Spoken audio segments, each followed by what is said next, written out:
all are fine. So here psychologist Shahiba Sarwar. So today we have a topic about the phobias. Firstly, we discuss about what is phobia.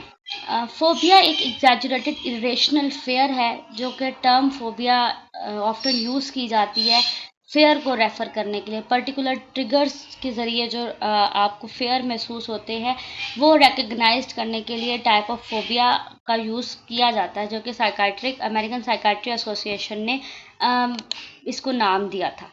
इसके types जो हैं वो specific phobia and social phobia और social anxiety है, जिसमें जो है वो स्पेसिफिक फोबिया में एक इंटेंस इरेशनल जो है वो फेयर ऑफ स्पेसिफिक ट्रिगर पे आता है, और सोशल फोबिया में सोशल एंजाइटी यानी कि profound of fair of public humiliation के दौरान कोई जजमेंट हुई हो कोई सोशल सिचुएशन में, तो वो सोशल एंजाइटी की तरफ रेफर करता है। इसकी और भी कुछ टाइप्स हैं जिनके बारे में हम पढ़ेंगे, जिसके अंदर आ जाता है एग्रोफोबिया। एग्रोफोबिया एक ऐसी फेयर ऑफ सिचुएशन है जो कि एस्केप करता है, डिफ़िकल्ट एस्केप होता है पर्सन का एक्सपीरियंस ऑन एक्सट्रीम पैनिक में, जिसके अंदर वो अपने आउटसाइड ऑफ होम पर जो है उसको ये चीज़ फील होती है। कॉमनली मिसअंडरस्टूड कर देना, fear of open sources spaces का अप्लाई करना on a small spaces such as elevators और इसमें पब्लिक ट्रांसपोर्ट में, ये ट्रिगर होता है किसी पर्सन का एग्रोफोबिया का। ठीक है, people with agoraphobia have an increased risk of panic disorders उन्हें बहुत ज़्यादा फील होते हैं। उसके बाद सेकंड है स्पेसिफिक फोबियाज में जो है वो नॉन करता है as a phobia of identified cause, इसका कॉज आइडेंटिफाइड किया जा सकता है। और सोशल एंजाइटी का जो है वो नॉन एज कॉम्प्लेक्स फोबिया। आगे चल के हम स्पेसिफिक फोबिया और कॉम्प्लेक्स फोबिया के बारे में भी पढ़ेंगे। इसमें हार्डर टू अवॉइड होता है, जिसमें ट्रिगर को अवॉइड करना बहुत ही मुश्किल होता है। उसके बाद आ जाता है स्पेसिफिक फोबिया।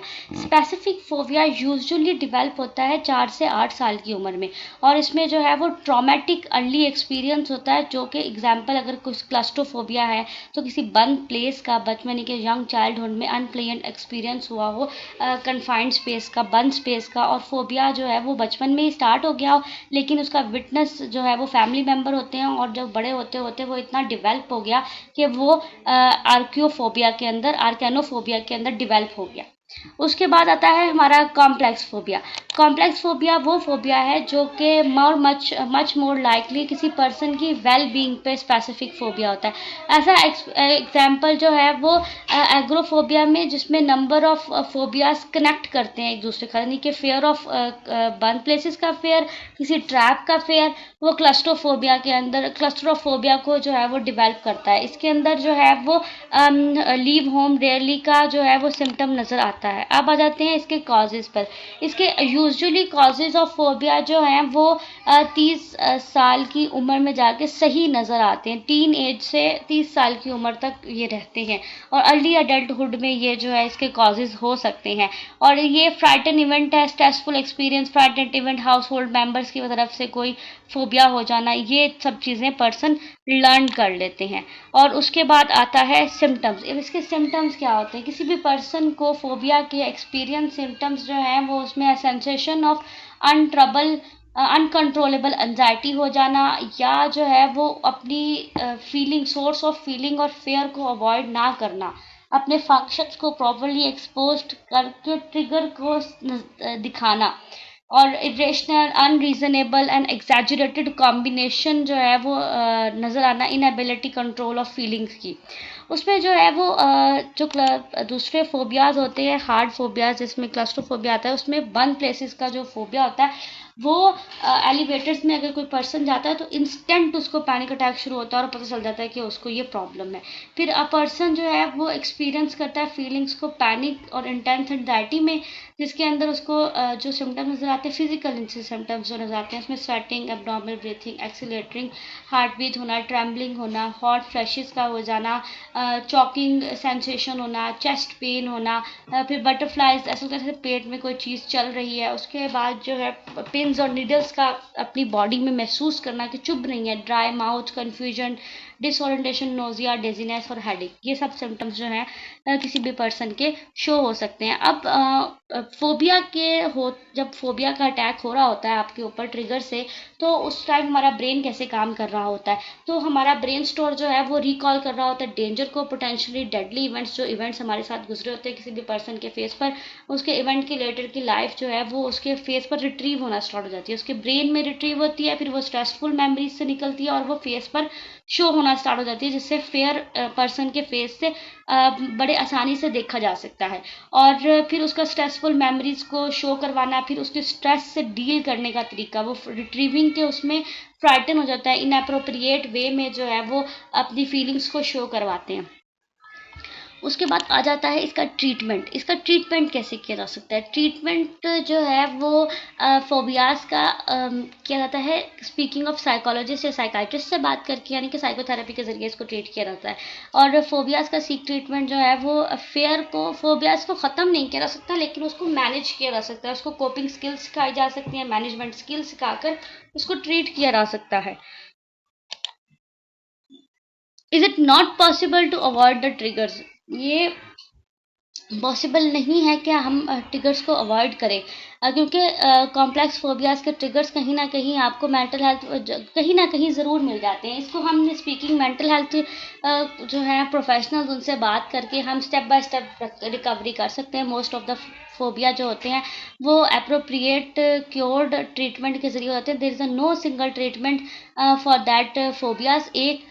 सारे फोबियाज के लिए कोई एक सिंगल ट्रीटमेंट यूज़ नहीं किया जाता, सबके लिए अलग अलग ट्रीटमेंट यूज़ किया जाता है। डॉक्टर, साइकाट्रिस्ट, साइकोलॉजिस्ट जो है वो रेकमेंड करते हैं बिहेवियरल थेरेपी और मेडिकेशन के ऊपर, या कॉम्बिनेशन ऑफ बोथ का यूज़ करते हैं पर्सन को रिड्यूस करने में, उनकी एंजाइटी के सिम्टम्स को और उनके फेयर के सिम्टम्स को।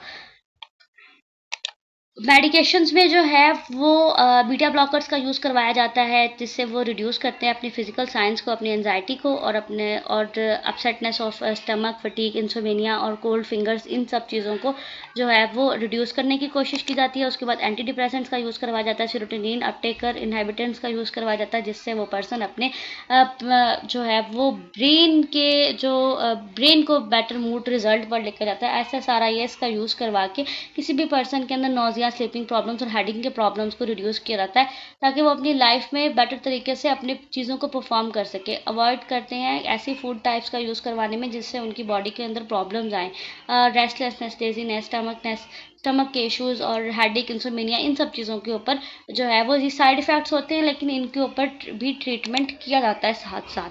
ट्रैंकुलाइजर्स का यूज़ किया जाता है, बेंजोडाइजेपिन्स का यूज़ किया जाता है, जिसके अंदर जो है वो एंजाइटी के सिम्टम्स को रिड्यूस किया जाता है। हिस्ट्री ऑफ अल्कोहल डिपेंड की जाती है, देखा जाता है कि कोई सेडक्टिव तो यूज़ नहीं कर रहा है, कोई अल्कोहल की हिस्ट्री तो नहीं है, तो उन्हें भी कम करने की प्रॉपर और पूरी कोशिश की जाती है।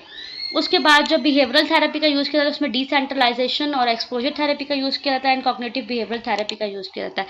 डिसेंट्रलाइजेशन और एक्सपोजर थेरेपी वो थेरेपी है जिसके अंदर हम ग्रेजुअली पर्सन के फोबिया को एक्सपोजर करते हैं, एक्सिलरेट करते हैं स्टेप बाय स्टेप। यानी कि अगर किसी पर्सन को फोबिया है, एरोफोबिया, एरोप्लेन में बैठने का फोबिया, फ्लाई करने का फोबिया है, तो फिर पहले उस पर्सन को फ्लाइंग की पिक्चर्स दिखाई जाएंगी, उसको सोचने पर मजबूर किया जाएगा उस चीज़ के लिए, उसको ट्रिक दी जाएगी, वो सोचेगा। फिर उसको थेरेपीज के दौरान उसे पिक्चर्स दिखाई जाएंगी प्लेन्स की, उड़ने की, चीज़ों की। फिर उसके बाद उसको एयरपोर्ट पे ले जाया जाएगा बार बार। फिर उसको जो है वो एक्सिलरेट करवाया जाएगा, उसकी प्रैक्टिस करवाई जाएगी एरोप्लेन कैबिन में ले जाके। फिर फाइनली उसको बोर्ड करवाया जाएगा एरोप्लेन में, तो उसके अंदर से वो ट्रिगर, वो प्रॉब्लम आहिस्ता आहिस्ता वो फेयर ख़त्म हो जाएगा। उसके बाद कॉग्निटिव बिहेवियरल थेरेपी है, जिसमें काउंसलिंग की जाती है, टॉक थेरेपी के ज़रिए जो सोर्स ऑफ फोबिया है उसको कम किया जाता है, उसके एक्सपीरियंस को कम किया जाता है, उसके थॉट्स और फीलिंग्स को चेंज करवाया जाता है, उसे रिड्यूसिंग और मैनेजिंग जो है वो स्किल्स सिखाकर वर्क किया जाता है। Thank you so much.